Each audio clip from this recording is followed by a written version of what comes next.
My dear brothers and sisters, I invite you to join me in an inquiry as to what is going on in the soul of America.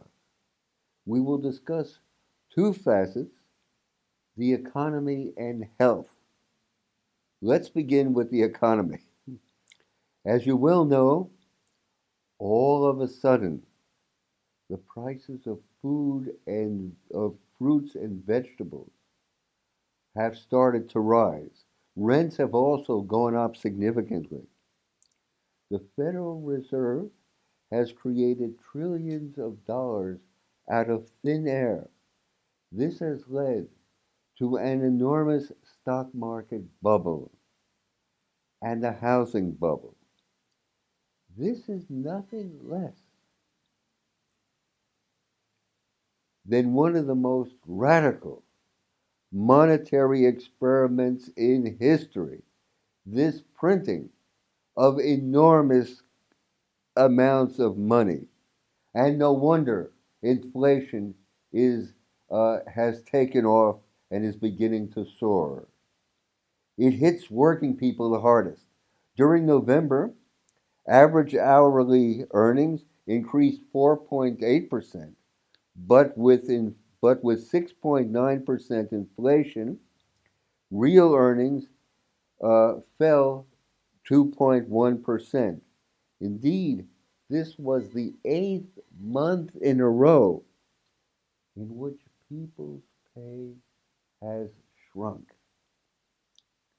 Inflation is, in effect, a severe tax, and it impinges heaviest upon the poor. After all, they spend most of their income on food and necessities. So, what the government gives in transfer payments, it takes back in higher prices and real wage declines. Let's look at the background. Over the last decade, the economy has been exceptionally weak. Growth has been exceedingly slow. From 1950 to 1999, real GDP, gross domestic product, has averaged 3.6%. That's from 1950 to 1999. But in the last 20 years, from 2000 to 2020, it has averaged a meager 1.8%. In other words, growth has shrunk from 3.6% to half that to 1.8% in the last 20 years.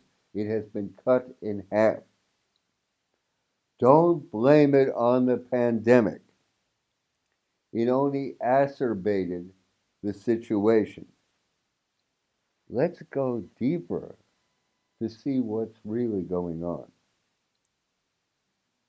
It was America that was at the forefront of the Industrial Revolution.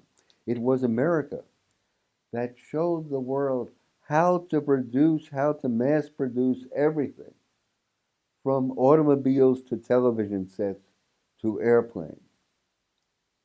But now we are witnessing something new, deindustrialization. Tens of thousands of factories have left the United States in the past 10 years alone. Millions upon millions of manufacturing jobs have been lost. The United States has lost a phenomenal 32% of its manufacturing jobs. 32% of its manufacturing jobs since the year 2000. This comes to about 5.5 million manufacturing jobs. Last year, China produced 50% of the world's computers and mobile phones. The US produced only 6%. China produces 70 solar panels for each one produced in the US, and it sells 4 times the number of electric vehicles. America has made itself unproductive. We have shifted our industrial base to Asia. We have gone from a manufacturing economy to one based on finance, insurance, and real estate. These simply finance, insurance, and real estate simply transfer money from borrowers to lenders, from buyers to sellers, but do not create new wealth. Manufacturing is the engine of accumulation. It alone creates value. But rebuilding the industrial base has largely been ignored. Instead, the response has invariably been to print more money. The Fed has pumped an enormous amount of money into the economy. The new money shows up first in higher stock and bond prices, and later it shows up in higher consumer prices. Now, in days of old, the Fed could only issue money in proportion to its holdings of gold. But in 1970, the link between the dollar and gold was severed. There are no more restraints. The currency is backed by nothing but air. Is it any wonder that in every single year since then, the US has run a deficit? And sure enough, there has been one stimulus package after another. Endless money has created an extraordinary bubble in the stock market. In the 1970s, US debt was under 1 trillion. Now it's 29 trillion.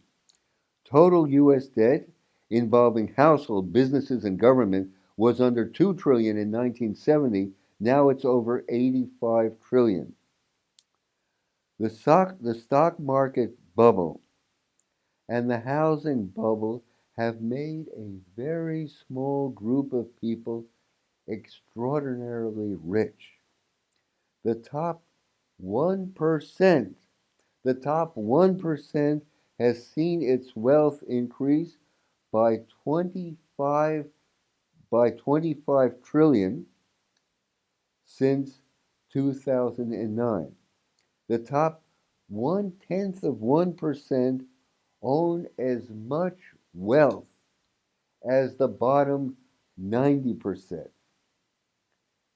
There has never been in all of American history this sort of polarization. Yet, the deindustrialization of America is largely ignored. Instead we have the quick fix, the quick fix of printing more money. Not only does fake money solve nothing, it paves the way for deeper crises. Printing press money distorts and destroys the real economy. It seems likely that the dollar will collapse, and sadly enough, food prices will soar. Grocery shelves will be empty, and inflation will give way to hyperinflation. Soaring prices will lead to a chain reaction of bankruptcies, and this will culminate in a crash. in a crash echoing that of 1929. So much for the economy. Now let's look at health. Unbelievably, over 70 million Americans, 70 million Americans, 42% of the adult population are obese, and another 30% are overweight. Moreover, 15 million Americans are morbidly obese. The US has the lowest life expectancy among comparable countries. At the top, we have Japan, Switzerland, Australia, France, Sweden, and at the bottom, ranking 12th, is the US. Let's also note that the birth rate is the lowest since they began keeping records. It's fallen below replacement. It's fallen below replacement since 1970. A record number of Americans died of drug overdoses in the 12-month period ending in April 2021. The more than 100,000 overdose deaths is nearly 30% higher than the 78,000 deaths counted the previous year. This is altogether tragic. But these are but indications of a profound imbalance.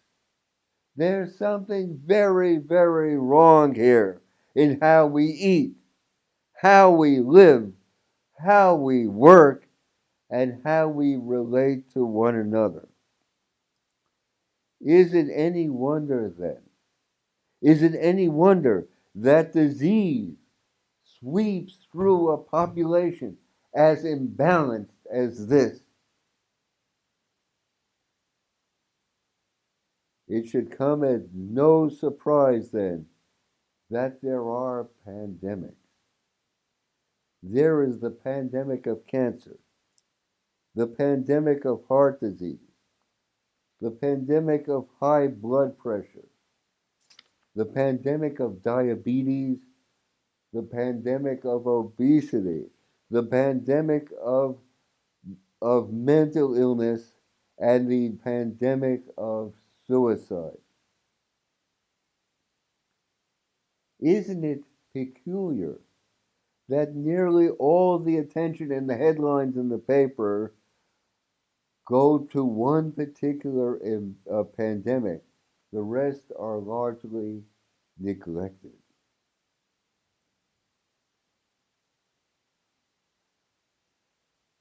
So too, the health with the health of the nation, with the inundation, the tidal wave of over-processed foods, the all-pervasiveness of glyphosate, the advent of 5G wireless radiation. All of these are ignored. Instead of building natural immunity, there is the quick fix. Yet natural immunity is 27 times more effective. We see then that deep structural problems are brushed aside, and all we are left with is the problematics of a quick fix.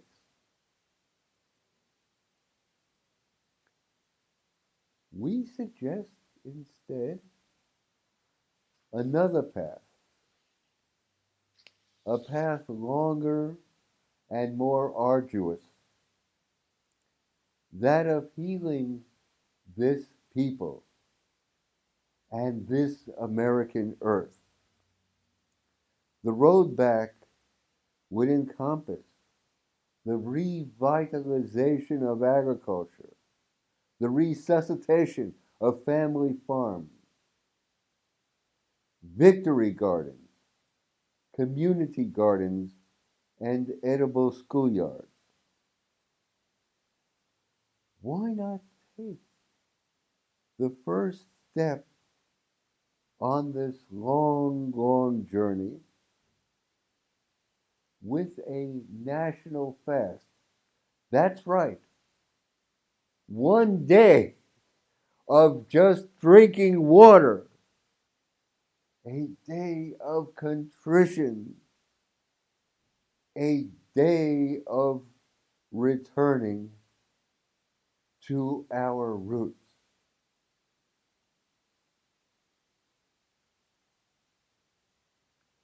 Your comments, brothers and sisters, are most welcome. We want to hear from you. We treasure your suggestions. Let us go forward.